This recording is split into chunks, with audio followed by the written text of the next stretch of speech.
Ibovespa fecha o último dia do mês em queda. Isso e muito mais agora, no seu Morning Call, dia 1/11, pessoal, de 2024. Por aqui, Max Braga, sejam bem-vindos. Nesse canal falamos de economia, mercados e educação financeira. Bom, primeiro dia, então, de novembro, né? Nos encaminhando para o final do ano, vamos falar um pouquinho do mercado, começando pela parte de macroeconomia. Ontem, índices de preço ao consumidor registraram alta na França de 1,20% em setembro, ligeiramente acima das expectativas. A Itália também teve uma variação positiva de 0,90%, o que foi abaixo do esperado, tá? E a taxa de desemprego na região se manteve estável em 6,10%. A Alemanha, as vendas do varejo surpreenderam. Ontem a gente inclusive estava falando da expectativa de contração por lá de 0,70, mas a expansão de 1,20 em setembro. Então isso, em relação à zona do euro como um todo, acumulou ali em toda a zona do euro 2% de expansão, superando expectativas, tá? Ainda que sem gerar muitas preocupações em uma possível reaceleração da inflação por lá. Nos Estados Unidos, o índice do PCE avançou 0,20%, acumulou alta de 2,10%.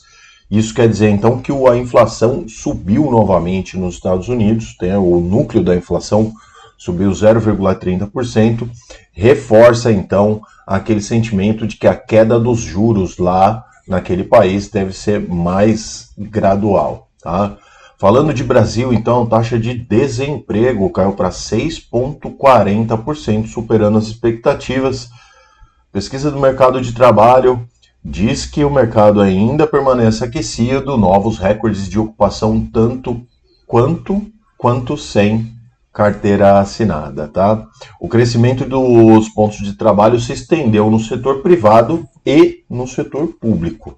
O Ibovespa, então, como falamos na cabeça do vídeo, o principal índice da Bolsa encerrou o dia de ontem em queda de 0,71% aos 129.713 pontos.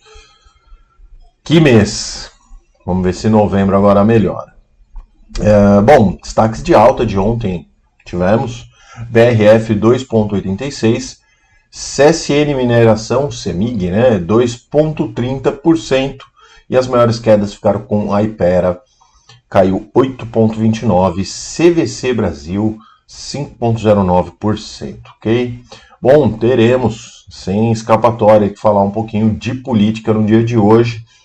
Chega ao fim, então, a semana ali com grandes e importantes atualizações do mundo político e repercussões para os mercados, tais como, já vemos falando, o tal do pacote de contenção de gastos, que só deve chegar por aqui, para o nosso conhecimento, a partir da segunda semana de novembro, tá? Então, teremos que esperar um pouquinho ainda. E aí, acontece, então, a questão lá do projeto de lei que regulamenta as emendas parlamentares, né? O STF travou a pauta lá, falou que não vai, que tem que ter transparência, e aí agora ficou a cargo do Arthur Lira e do Flávio Dino, inclusive, vão abrirem a votação lá já na próxima segunda-feira, tá? A tendência é que isso caminhe rápido, lógico. Os políticos precisam do dinheiro deles, né? Nosso. Opa, não pode falar que é nosso. Para destravar a pauta brasileira. Bom, outro projeto importante que tramita na Câmara é o da regulamentação da reforma tributária. Já temos algumas notícias, mas como ainda nada é oficial, prefiro guardar um pouquinho. E sim, os conchavos políticos em relação ao novo presidente da Câmara, Hugo Mota, estão se acentuando, inclusive ambos os lados, ambos os espectros políticos apoiam. E aí, evidentemente, o presidente do partido do Hugo Mota, que ele queria ser o candidato, já costura ali quais serão as benesses que o partido vai ganhar para que ele possa apoiar também. tá? Enfim.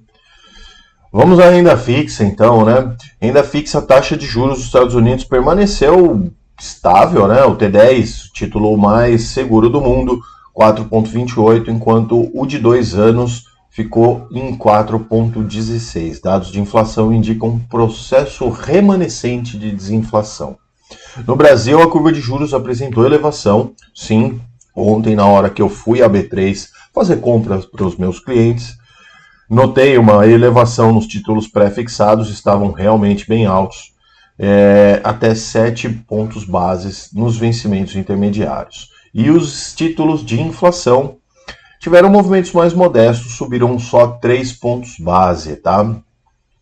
Bom, falando um pouquinho, né, adicionalmente, o Tesouro do Leilão, né, o Tesouro do Leilão não, o Leilão do Tesouro Nacional efetuou ontem títulos pré-fixados, né, registrou novas altas com vencimentos mais longos que chegaram até 13,6% ao ano. No entanto, não foi conseguido, não foi atingido, né, o volume ofertado, tá? Reforçando a necessidade de prêmios adicionais por parte dos investidores. Ou seja, os investidores, claro, querem taxas maiores para comprar os papéis do governo, e você sabe, né? Se isso acontecer, fica cada vez mais difícil de o governo rolar essa dívida, né? Pagar essa dívida ou possivelmente ter que postergar isso, enfim. Existe risco nisso, tá, pessoal? Então fiquem atentos. Bom, era isso então, o Morning Call de hoje, né? Pedindo, como sempre, aqui a inscrição. Puxa vida, é essa mão. A inscrição no canal, compartilhe com seus amigos. Hoje às 15, então, o último vídeo do horário de 15 horas do Radar FI, o nosso informativo diário sobre fundos imobiliários. A partir, então, da segunda-feira, ele vem às 18 horas. Acompanhe hoje, então, às 15, tá bom? Forte abraço a todos. Sextou, bons negócios, juízo no final de semana. Nos vemos aqui no Morning Call na segunda-feira. Tchau, tchau.